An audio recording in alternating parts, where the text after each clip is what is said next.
Tell me if this is off base and what I'm saying. I only got one problem. I caught the regress problem. It was that you said Yeah, yeah. we start off with two different kinds of norms. One let's say some sets are based on desire, and the others are these kind of intrinsic things. They're just uh, inherently normative. Is that fair to say, or am I wrong with saying that? Let me wipe this whole thing clean and try again. I just want to simplify it.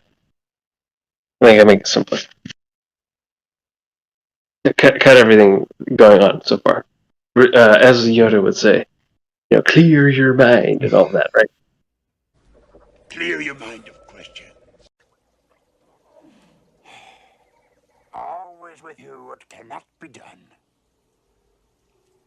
Hear you nothing that I say. You must unlearn what you have learned. All right, I'll give it a try. No, try not. Do or do not. There is no try. Okay, part of the assumed goal of philosophy is to come up with reasons for believing what we believe and reasons not to believe certain things that distinguishes knowledge from wishful thinking. The beliefs we have are surely not reducible to, I just want to claim that this is the way it is, and that's it. And it's just the dogma of Jimmy versus the dogma of Vincent versus the dogma of Lance, etc. Because if that's the way it is, right, none of this conversation matters at all. It's just two apes yelling at each other in different languages. Okay, what distinguishes our claims from that kind of subjectivist nightmare? What's the thing that gets us off the ground? Well, one thing that you need is you need your reasons for believing things to not reduce to preferences. If your reasons reduce to, oh, I just feel like saying this, then nobody's better off. Everybody feels like saying what they're saying. Anybody can say that. All you've got is, I believe this because I just happen to believe this. It's just the code of Jimmy. It's just the way of Jimmy beliefs. And you've got the way of Vincent beliefs, and Lance has got the way of Vincent beliefs, right? Only if you have some universal, non-human contingent reason that's motivating to believe certain things. In other words, something that obligates beliefs without respect to our accidental preferences.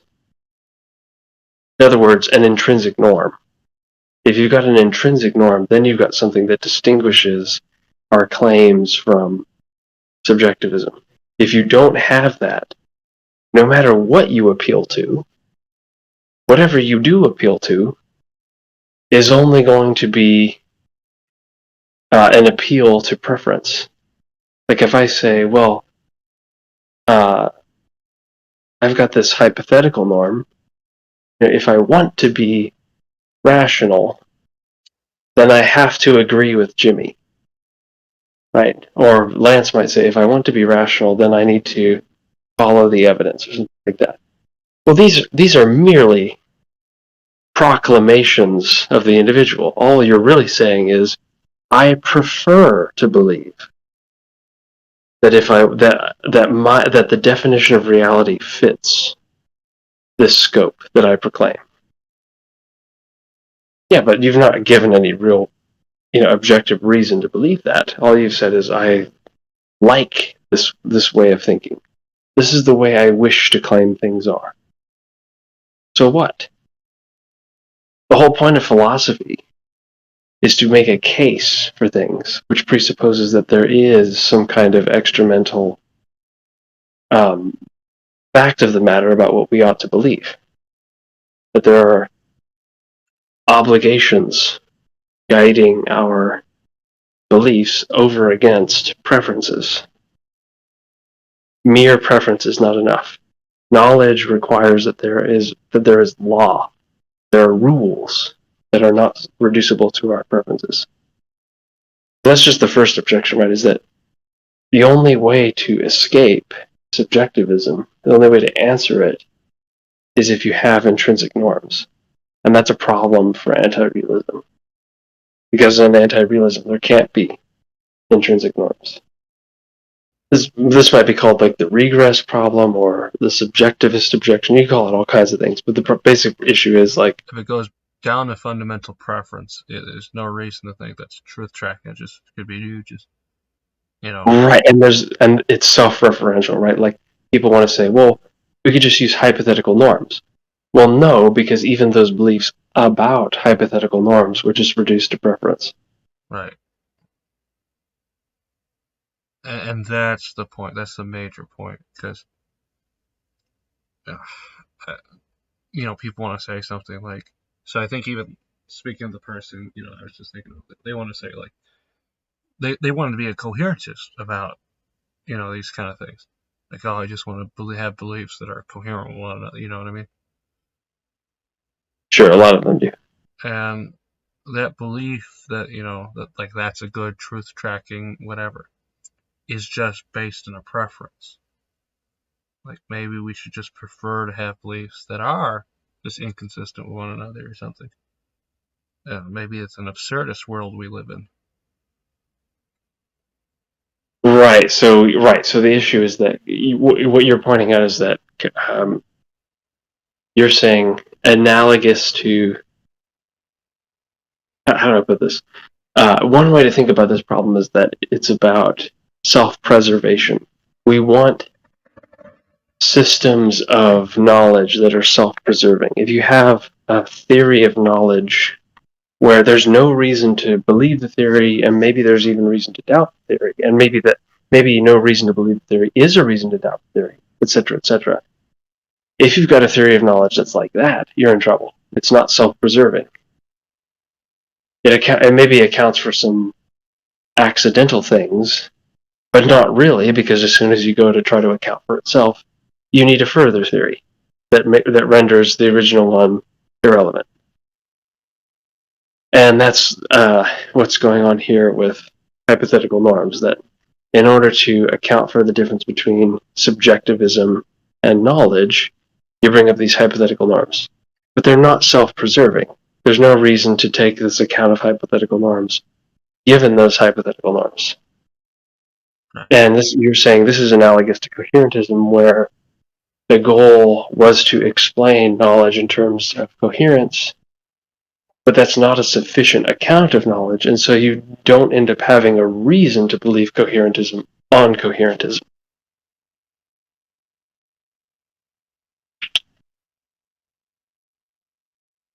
Yes. And so this is the subjectivist regress problem. Did I count 3, but there's really 2? What was the other one? And the other one seemed like I don't know, you put it in terms of like universals. Maybe I was wrong. May have missed it. Yeah, I've only been giving one objection. This is just the regress problem, or the subjectivist problem. Or if you want to call it the self-preservation problem. The second problem is it's more of a, so the first problem is like a justificatory problem. It's a way of saying that like, in order to be justified in making these claims about hypothetical norms, we have to be unjustified in making them. Because if it were actually true, then everything we believe comes down to preferences, and that just means we wouldn't be justified in believing anything. There's no such thing as knowledge. There's just happening to believe something because you have desires, and that's it. You're a, what's that Canadian philosopher guy? You're Troy. You're a Detroiter. Oh, yeah. Yes. Right? Because that's the first problem. The second problem is really hard to understand. And it's correlated to the first. But what you're basically saying is that when you attempt to make an evaluation of hypothetical norms as sufficient to account for normativity, what you are unintentionally doing is expressing a categorical norms about hypothetical norms. What you're accidentally doing is really saying, look, for any hypothetical norm, if it's the case blah, then it's the case blue. If you desire to have knowledge, then you have to do these. The Lance person is like, well, look, I don't need a categorical norms. If I don't have to want to be, I don't have to be knowledgeable. But if I want knowledge, then I have to follow these rules. Well, that's just to presuppose the categorical norm that if I want to respect hypothetical norms, then I have to respect them in the fashion that Lance just expressed. It's Right. just to say that for all hypothetical norms, I ought to follow them, given I have there is no difference at that point between hypothetical norms and categorical. They're different at the level, like they're different at the first order level, but then you can always look at them in a second order way and say, but yeah, you know what, I ought to respect all hypothetical norms, and that's why, given I fulfill this condition of having the goal, I ought to follow the hypothetical consequences. Does that make sense? Yeah, and I was just trying to think, like, maybe another way to put it is, like, maybe in terms of persuasion. Like, oh, like, really when the person's saying that, it's like he wants you to think that, like, so if I say, look, if you want to believe true things, then you'll believe in some principle, right, or whatever. Well, that's just to say, in a weird way, maybe I may be wrong, but isn't that just to say then if you want to believe true things, you'll accept this principle too, right? Or that makes sense. What I'm trying to say. Maybe, I'm not sure. Maybe so. I'm trying to think of a way to put it in terms of that persuasion rhetorical. To me, like the rhetorical thing is like, look, when you say if you want to be rational, then you have to follow X, Y, Z. You are intending to convince me of that by appealing to the fact that I ought to respect hypothetical norms as different from a bumblebee or something, right? Like hypothetical norms have certain properties that make it what it is, and that I ought to respect that.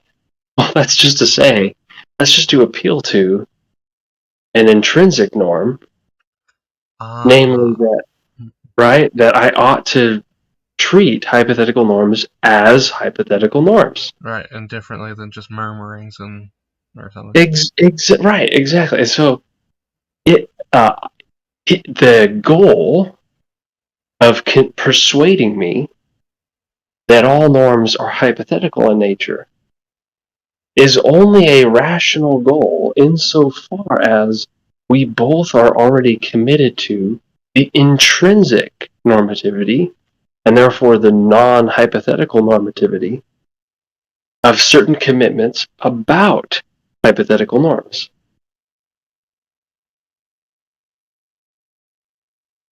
A really simple way to do this is to say, like, okay, let's think about the law of identity, right? A is A. Okay. When you are trying to convince me that epistemic normativity is hypothetical all the way down, can you do that if I have no need?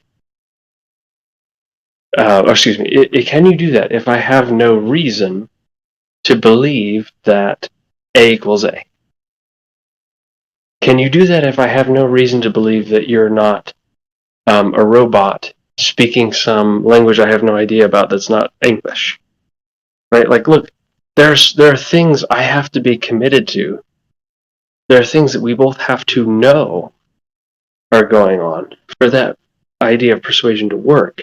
And one of those things is I have to treat what you're saying as not the same thing as what you're not saying.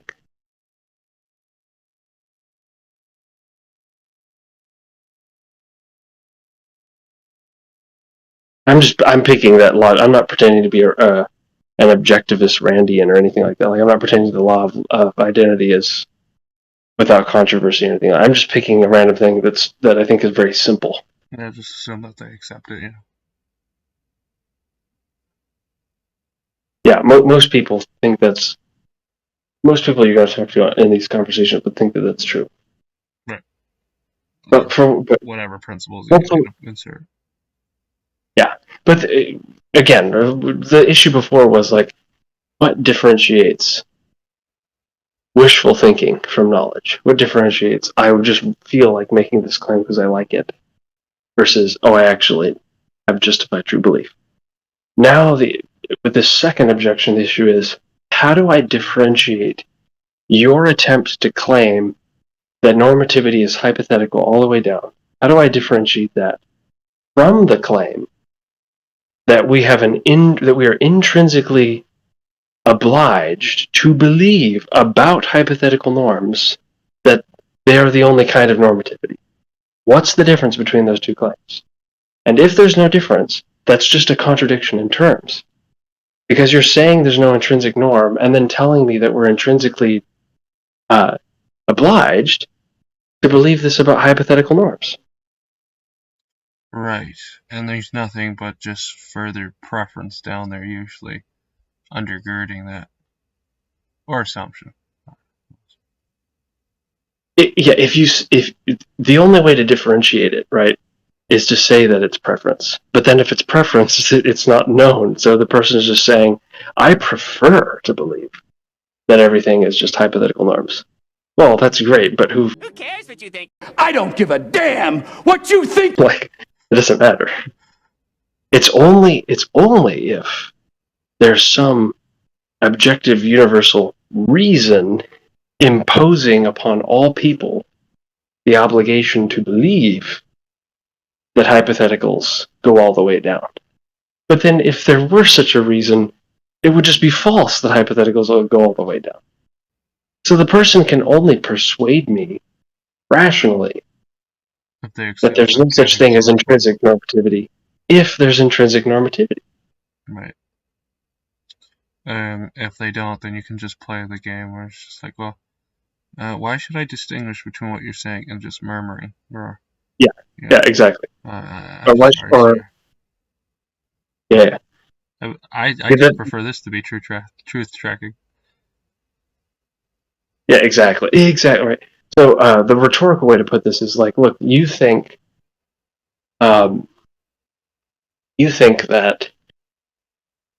following the evidence is what's obliged by the goal to be rational.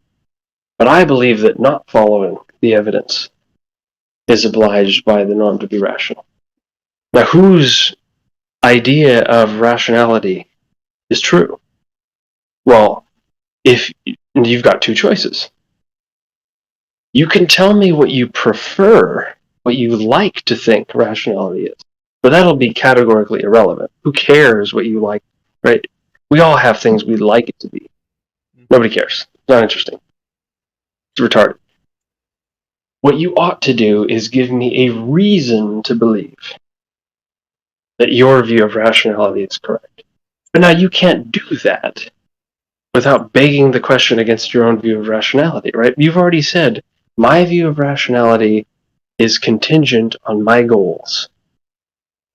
Okay, well, who says your goals are rational in the first place? Right? What you're really saying is, I've got this mode of thinking that is a projection, that is a construction from my goals projected onto other people. Well, why should I care about your goals or what's constructed from them? I have my own goals. Right? What you're really talking about is bashionality. And Vincent over there's got schmassionality.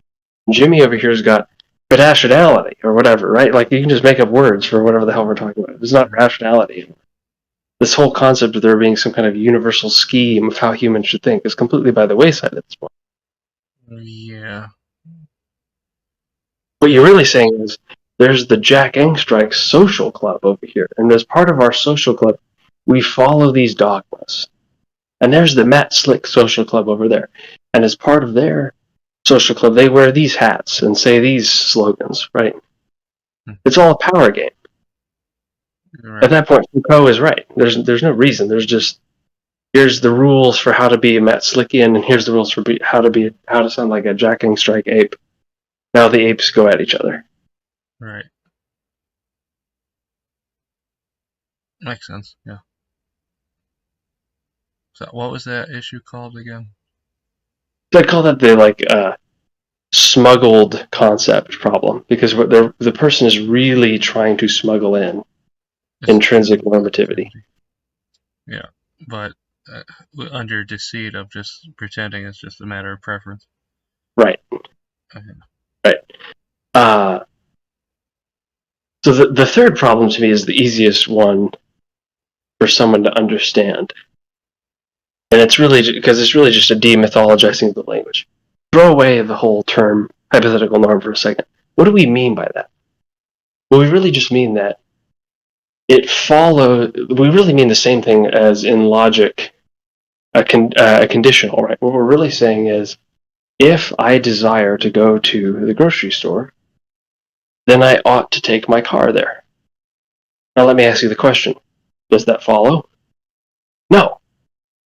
What kind of madman thinks that because he has desires to do this, that, or the other, that magically entails there's some kind of fact of obligation or value about what how he's trying to get there, how he's supposed to do it? No, of course not. If I desire to go to the grocery store, I desire to go to the grocery store. That's it. That's all that follows. Right. You need so much more about the value of grocery stores, the value of human intention, so on and so forth. And you can only get that from a Christian God in order to say that anything follows about, well, you ought to do it this way. Why ought I to do it this way? Well, because you ought to do it in a way that respects the values of the things which you're interacting with, because that's the way God has made those things. Right now, you've got a system where you can say that. But if you take God out of the picture and you just say, well, I desire to do this, nothing follows from that. Yeah, it seems like it's ironic because I was thinking like put it back in like terms of rationality, right? If you want to be rational, then you want to be rational. That's just getting in my mind, so it gets a little bit vacuous, pointless at that point. Yeah, all it means is if you want to think like the way I like thinking, then you have to do this. Thank you very much for spelling out what the necessary conditions are to fulfilling your goals. Why should I care? Because my feelings. Yeah, I mean that's all it comes down to.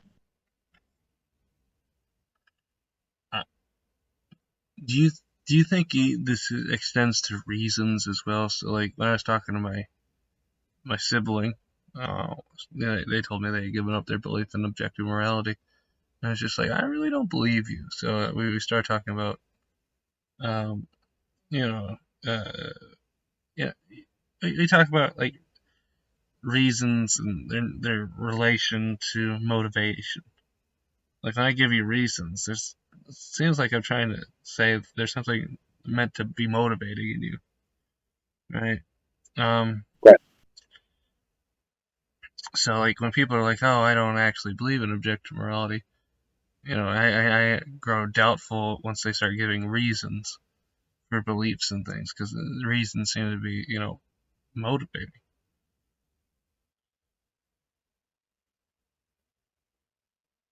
Yeah, I think what you're saying there, Bonson, is that there's a two-way street, right? Like one side of the problem is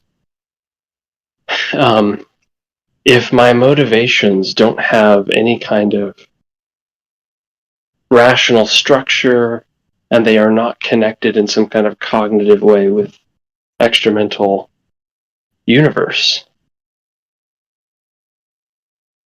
What does it even mean to talk about us having knowledge and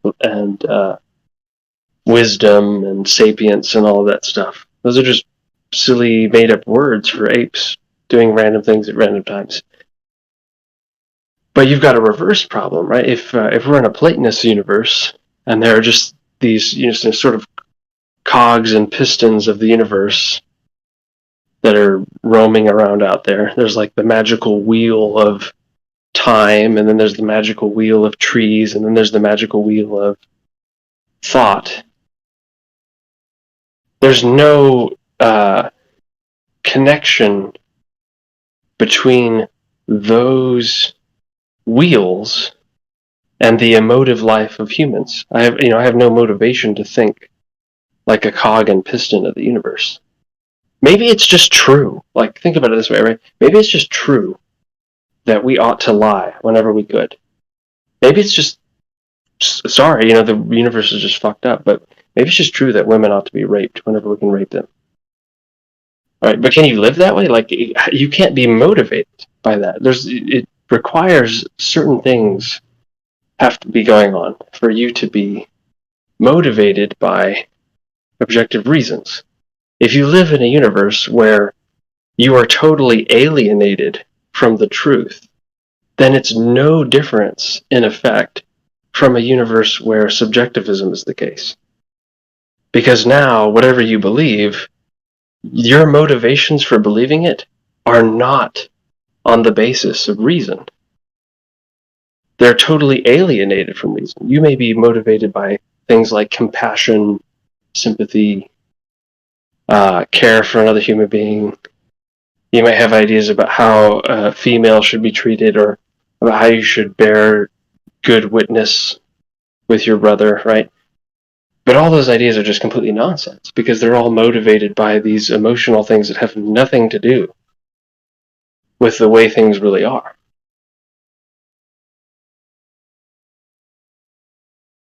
Because Christianity is super unique in being able to bridge the gap between those things. On the one hand, you have objective reasons. Your motivations have a connection to truth. Your motivations are always connected to the way things are. And on the other hand, the basic categories of human motivations, our various sympathies, our desire for good trade or our greed, our desire for faithful sex or our lust, right? All of those various categories of human motivations are always in terms of the same categories as morality. There's no break off like there could be in a Platonic universe, where the highest moral good is counting to 42 on Sunday and wearing green shirts and raping women as much as we want. I'm sorry, that's just the random world that you were born into. Right? Or Too bad there's no person behind the universe who created you in its image and actually is designing all things so that everything you do is part of a relationship with him in which you are interacting with him for or against him. yeah, but Ben Watkins has a concept of what's rational, and he has a little rule book that we're supposed to follow.